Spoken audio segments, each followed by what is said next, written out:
Okay, so Dr. Buchanan, thank you for joining us and talking to us a little bit. We know that your last day is quickly approaching as health officer, just a couple of days away. How are you feeling about it? You know, it's a bittersweet time. I've loved my career here, and I've loved serving Knox County. I've loved working with the amazing public health professionals here at the health department. But I'm also ready for a change. I'm ready for something different. I'm ready to move on and have a little more flexibility in my schedule, a little more work-life balance. So it's bittersweet. It has been close to 2 decades, right, that you've been with Knox County? 18 years. Looking back at those 18 years, walk me through some of the moments that stand out the most to you. Sure. So, you know, I came into public health not really knowing what public health was, just looking for something different to do. Found something I totally loved. And, you know, every outbreak is different. Every outbreak is unique. It's an opportunity to solve a problem and protect people. So I enjoy that aspect. I enjoy the investigative piece of figuring out why people are getting sick and helping other people not get sick. So that's always fun. You know, some of the highlights of my time here have been really creating a culture of integrity and transparency and continue quality improvement, really looking at ourselves and making changes, and we've continued to do that, and creating an environment where questions are welcome. It's okay. It's okay to ask a question. It's okay to say, why do we still do it that way? And consider, is there another way to do it? Really doing that, and then it's working with the people and watching them grow, mentoring young men and women who are in leadership positions, and learning from them and watching them grow into themselves as leaders. I'm very proud of that, and it's been really exciting. You know, since I've been here, we've had Ebola, Zika, chikungunya didn't get a whole lot of press, but we still had that, and H1N1, and now COVID. So we've been through a lot of very large worldwide events in my time here, and each one of those was different, and each one of those presented its own challenges, but it's that continuous problem solving and continuously trying to do things better and continuously focusing on how do we create a healthy community here in Knox County. And you know, some other things, we made some changes so that we could focus more on community health, more on the health of the entire community, which enabled us to get some funding to be able to do some targeted work in our high-risk communities, helping them create an environment where more people had the opportunity to be healthy. We're the first health department to have an academic health department in the state of Tennessee, encouraging that learning and that lifelong learning and building public health leaders from the very early time in their education. First health department to be accredited. And you know, those folks who in the medical field who think about accreditation can be checking a bunch of boxes. We decided as an organization when we pursued accreditation, we were going to take that and make it different and change how we do things, and again be self-critical and make decisions and make changes, and we've done that. So I'm proud of all those things. There's a lot to be proud of. Talk about, okay, so take me back 18 years. Talk about your path and your journey to get to this position here in Knox County. So I'll take you back even further. So for a very early age, about 9 years old, I knew I wanted to be a physician, and I, you know, obviously accomplished that task and practiced in rural Appalachia for a while, and then moved to Knoxville, and I started practicing here in Knoxville in outpatient practice, and really just I enjoy the practice of medicine, but I really wanted something more meaningful. You know, in the practice of medicine, I can impact your health as my patient, but I don't make much of an impact on the rest of the community in the practice of medicine. And it's important to impact that individual's health. But when I found public health, when I stumbled into public health, honestly, I was friends with the previous health officer, and she told me about a position here, the assistant public health officer, and I decided to apply for that. So I'm family practice by training, and you know, found public health kind of by accident, but really have found that it's something I really enjoy. I will continue to be connected to public health in some way throughout the rest of my life in different ways. You know, I've talked about jokingly working on a CDC polio elimination team, and only halfway joking. I think that would be quite a fun adventure. So, you know, it happened upon it and happened to fit and work for me. And I certainly don't regret that change. Right. Does it feel like a dream fulfilled almost? You talk about being 9 years old and wanting to do it. Does it feel like you really are? It sure does. I mean, you know, and I know not everybody gets to do this. I've had the privilege of finding a career that was meaningful for me and fulfilling for me, and I can't think of anything that would have been a better fit for me to really get to do a job that I love every day and work with professionals that I respect and love every day. You know, we didn't do everything perfectly, and not every day was great. Lots of days were challenging, but if you care about the people you work with and you know they're doing the best they can to, you have the same goal of protecting people's health and making people healthier. Even on those hard days, you can get through that. We cannot reflect on your career without also, of course, talking about the COVID-19 pandemic. You really did become one of the local faces in the fight against COVID. Just walk me through what that was like for you to go through all of that at the time. Sure. So first I'll say I'm really grateful for those 16 years before COVID to really hone some skills and really understand how to manage, crisis communication and how to manage an outbreak and how to manage all of those things. We did that on a much smaller scale with every little outbreak we had, and we have 11 or so each year, so we got the opportunity to learn. And then all the preparedness, emergency preparedness planning that we did. So I'm really glad to have had all that background and all those opportunities and things I mentioned before, Ebola and H1N1 all prepared us for this time. And so when COVID came, we pulled out all our plans back in 2019 and said, okay, this is it. This is the big show. Let's we've prepared for this. But then when COVID really hit, it was so much bigger and so much longer than we had really anticipated. So the scope and length of COVID was one of the biggest challenges of COVID, honestly. When you work an outbreak, our longest outbreak might be we work it for a couple of months. This was 2 years of really solid day-to-day working. So that was really challenging for our team and challenging for our community.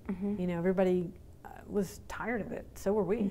But I continue to be grateful for what I'd learned before, and to really confirm the things that I knew about leadership and about leadership in a crisis. That transparency and integrity and being true to the facts and standing true on that with the information that you have at the time is really the only way to manage that, to make sure you give people the information they need to make a decision and make recommendations based on what you know at the time. It might change tomorrow, it might change in an hour, but what you know at the time, giving that information to the people so they can make decisions. And you talk about how challenging it is, and obviously we all know that. I can't even imagine from the health perspective, but just as a community, of course it was a challenging time. Something that I particularly remember was in those daily briefings that you all did. I remember there was one moment where you got visibly emotional. What type of emotional tax did the pandemic take on you as we lived through it? Very similar to what it did for everybody else. It was a very stressful time. It was a natural disaster impacting all of our lives every day. And of course, those of us in public health even more. There were times when you were angry, there were times when you were sad, there were times when you were just, tired, physically and emotionally tired. But what I will say is that I'm very grateful for my family and friends and my team here, the team of advisors that that coalesced around me. Were vital to my survival through this pandemic, having their support and having that safe space to kind of vent some frustrations. And then outside work, my family and friends were very supportive and offered to help me with things. And one of the things I did, I consciously made the decision that if somebody offers to bring me dinner, I'm going to say yes, which is not really in my nature. I would normally say I'm okay. But I had one person who brought me dinner several times. Actually, she brought me like a whole cooler of food that lasted me much longer than one meal several times. And so those little things that people did to help me so that I didn't have to worry about, I like cooking, but when you're working a lot, it's hard to do that. And then my family checking on me, my dad calling me every day to see how things were going and just making sure I was okay. All of those things made a difference.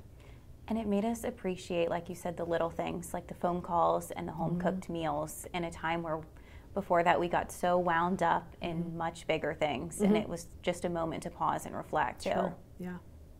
So we also, you guys, we were talking about it before, you did these daily briefings where sometimes you would talk, for hours to the community and update them on the latest things that you all knew about the pandemic. What was kind of going on behind the scenes at the health department at that time? It was obviously all hands on deck working, I'm sure, extremely long hours. Sure. So behind the scenes, what we did at the health department was we went into what we call our continuity of operations plan. So we pulled everybody off most everybody off the regular jobs and put them to work doing contact tracing or case investigations or phone bank or handing out masks or helping at the vaccine pod, whatever it took. And obviously over time those tasks changed for those folks. But we had people starting work in the wee hours of the morning because the state system for inputting data and information was so overwhelmed during the regular workday that you could get on and actually get some work done first thing in the morning. So they'd get on really early, get data put in, and then they sometimes get on later in the night. So we had people working a lot, and we went to a 7-day-a-week operations, which we don't normally do. The people were here doing everything they could to reduce risk for the community, to inform people of their risk, and advising people on what they need to do to protect their family and protect themselves. And so lots of people got to know people from other departments. It actually was it's been interesting because relationships and friendships have developed within the health department that wouldn't have developed otherwise, because we pulled dental out of dental and they're always in there just doing their job, and they were helping with the vaccine clinics, and got to know some of the other folks. So there were some good things that came out of it. It's amazing that you're able to pick up and hone in on those positivities in what I know was an incredibly stressful time.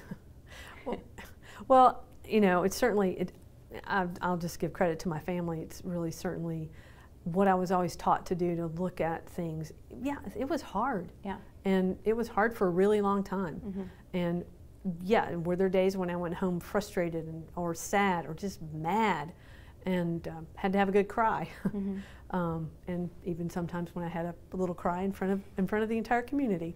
But there's always a positive piece to things that happen, and we can take those things and learn and grow.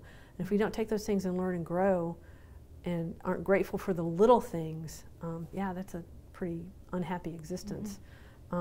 It's something I learned from childhood, just to really look at things and find the good in what's happening. And I hope that my leadership style in that way was, not one of defeat and anger and frustration, but one of, this is hard, but we're going to get through this, and hey, look at the good things that have happened.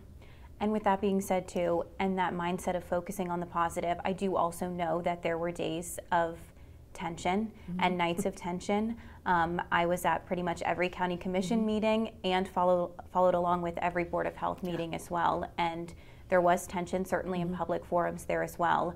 I actually think that it was exactly a year ago around this time where it went into effect that the Board of Health was dissolved. What was your mindset during that period when County Commission voted to dissolve the Board of Health and make it an advisory board to you? That was definitely one of the more frustrating periods. And I think, I addressed County Commission at least once, maybe twice, while they were deliberating whether they were going to dissolve the Board of Health, on the importance of not doing that. And the challenge with making that change is that then what they did is they took and put all the responsibility in the health officer or health director's seat. And these are really big, weighty decisions that don't need to be made by one person. And they really need to be made by a group of people who can be thoughtful and can bring something up and say, hey, what about if we do that? What about this? That one person might not think about. The fortunate thing for me in that change is that I continue to have a good advisory board here internally with my team as we talk through challenges. But it was frustrating, and you just, what I worried about, and a lot of, not just here in Knox County, but even statewide, legislators made some decisions that I worry about. What are the long-term implications going to be for public health and for the health of our community? And that's what I'm concerned about at this point. And you still are concerned? I am. We just don't know what those, it's not been long enough to really know what the impact's going to be. With following all of that, where does your relationship stand right now with County Commission and with Mayor Jacobs?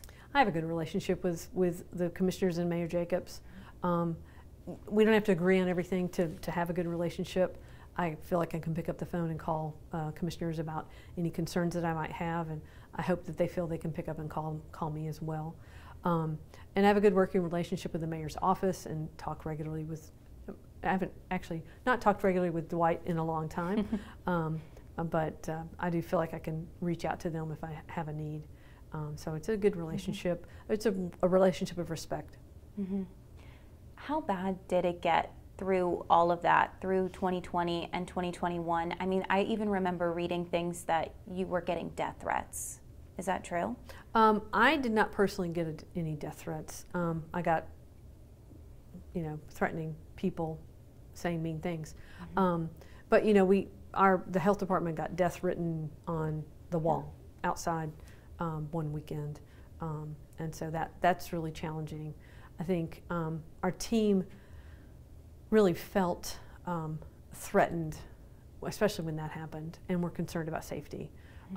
We did ask for extra KPD patrol to come and patrol around here.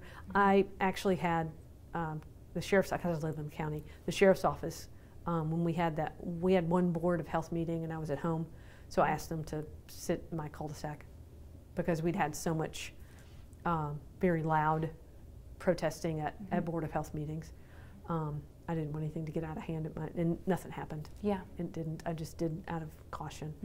And in the evenings when we were leaving, the Board of Health meetings when we were still here holding them, we had KPD wait in the parking lot because it was dark and we were leaving. So, it was very challenging. It was very surprising.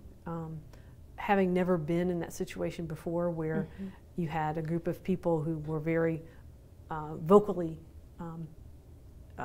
making their opinions known about what you were recommending, and even sometimes about you as a person or as a professional. So that was hard to hear and hard to listen to. And you have to come back to, saying, I know that I've made the best decision I can make with the information that I have. And not everybody's going to agree with it. And it's not about, they want to make it about me. It's not about me. It's about, the science and the public health and trying to protect our community. So, but I'm not going to say that was easy. And yes, I had to obviously, talk with my friends about it and talk with my family and pray and, right. Have things quieted down since then? Oh yeah. Good. Yeah, quite a bit. Where do you think that we stand just looking at the overall COVID situation? How do you feel like we stand here in Knox County right now? I would love to see us have a higher vaccination rate. I think that's the thing that's really, if we do have another surge with our level of vaccination, even though it's higher than the states, I think that concerns me, that we would have a lot of cases again, and then our hospital systems are just now kind of being able to take a breath and recover and maybe get some staffing back up and really get back on their feet. And so I worry that's what would happen. So I think we as a community have to figure out how to increase vaccination rates. I don't know how we do that. I know we're working hard here to try to penetrate some of those populations that maybe don't have access, but how do we make that shift to those folks who are on the fence? How do we get the word out to them? And that's a challenge. And if we can crack that nut, I think we might see our vaccination rates go up. But we haven't yet. You know, that messaging, that just the right mix of messaging, and the carrier of the message, who's the right carrier of that message. I think that would make a big difference for us. You know, and when getting more children vaccinated would make a big difference for us as well. So what would help is now in this breathing time is to get some more people vaccinated. And then if we do have another surge, it would be much less impactful. You talk about that this is not your first rodeo. You mentioned Ebola, H1N1, going through all of these other sicknesses. Had you seen any response to those in the past, like you saw in the response to COVID-19? You mean, so just the community response, was it vastly different during the COVID-19 pandemic than anything you'd seen before? I don't think it was vastly different. I think, you know, so if we even back up from something even smaller than H1N1 and Ebola, we had folks, we sometimes will have outbreaks where people don't trust that what we say is causing the outbreak is causing the outbreak, and they get pretty vocal about that. And during Ebola, you know, we had the concerns about the safety for people we were monitoring, because there was a lot of fear and a lot of concern about the potential for other people to get sick. So we had travelers who were living here that we were monitoring, and we had to be very careful about their whereabouts so that we didn't put them at risk. And during H1N1, we had people, you know, during H1N1, we had vaccine, but when we got vaccine, it was a very small amount, and only certain people could get it, and it wasn't old people. It was pregnant women and children that were prioritizing with that vaccine. And we had a lot of people who were angry about that, because certain populations were used to, you know, being first in line to get the flu shot. And so we had that. So we've seen animosity before. I think the difference with COVID is we go back to that scope and length. So the scale or the scope of the entire community impact. This is not one school. This is not just one population. It's not one restaurant. It's the entire community. And it went on for 2 years. You know, if you remember in the beginning, we had a little bit of people, but we're used to that. People just saying, no, we don't want to talk to you. But that increased over time as people just got tired of the pandemic, and tired of the restrictions, and tired of the recommendations, and nobody wanted to isolate or quarantine anymore. It just became harder and harder. But we are accustomed to resistance, but the scope and scale is quite different with COVID. I think that's the big difference. Is everything that you went through as a medical health professional in the last 2-3 years and navigating the COVID pandemic, did that push you to this decision to step away and retire? You know, certainly the challenges of the last 2 years contributed to my decision to step away from public health and really seek more work-life balance. And, you know, would I have done it eventually? Yes, of course I would have, but I've maybe done it a little sooner as a result of the challenges and stress of going through the pandemic.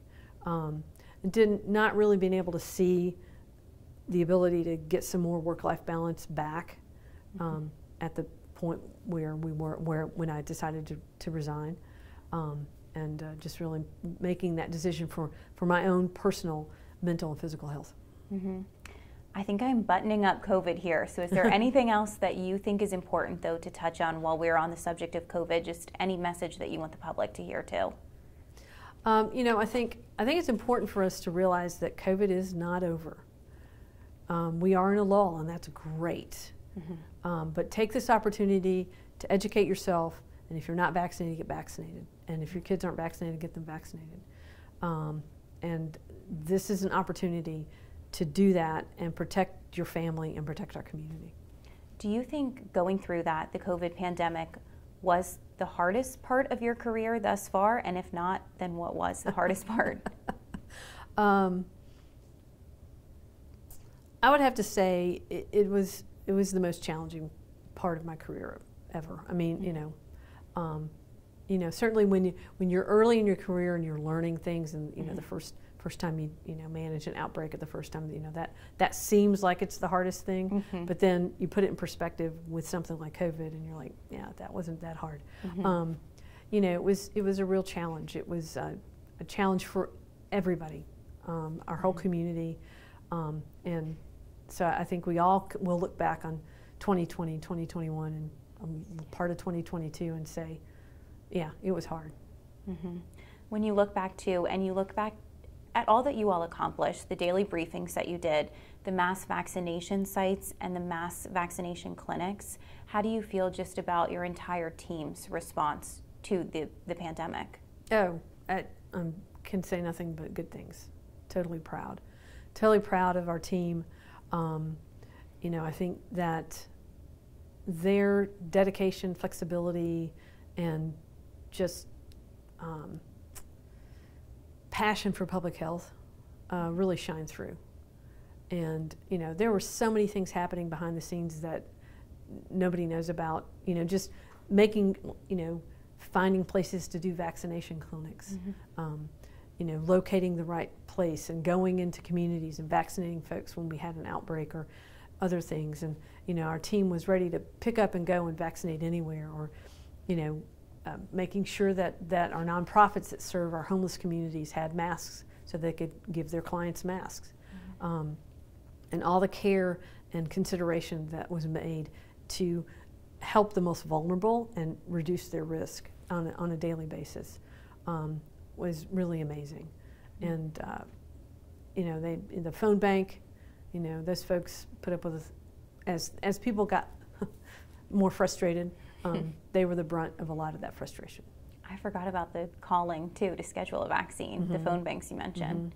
COVID is such a big part of the conversation, but COVID aside too, do you feel like you are leaving Knox County in a better place? Oh, yes, I do. I do feel like I'm leaving Knox County in a better place. I feel like the work that we've done to shift and change to address the ever-changing public health needs of our community. I'm really proud of we now have a harm reduction division focusing on helping people struggling with addiction to get into care and get the things that they need and to protect their health. We created, thanks to Mayor Jacobs, we created a position solely focused on reducing substance misuse and working with our community. Another first that we did, we're the first health department in the state to have an overdose fatality review team who takes that information on overdoses and puts it together with others who work in the field and said, what are the commonalities?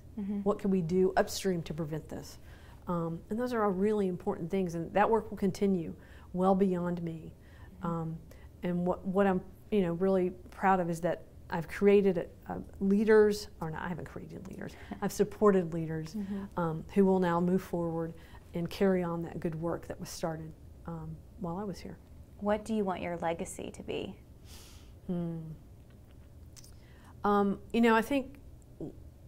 I think my legacy, what I'd like my legacy to be is that I was a leader who supported other leaders and that I led by example.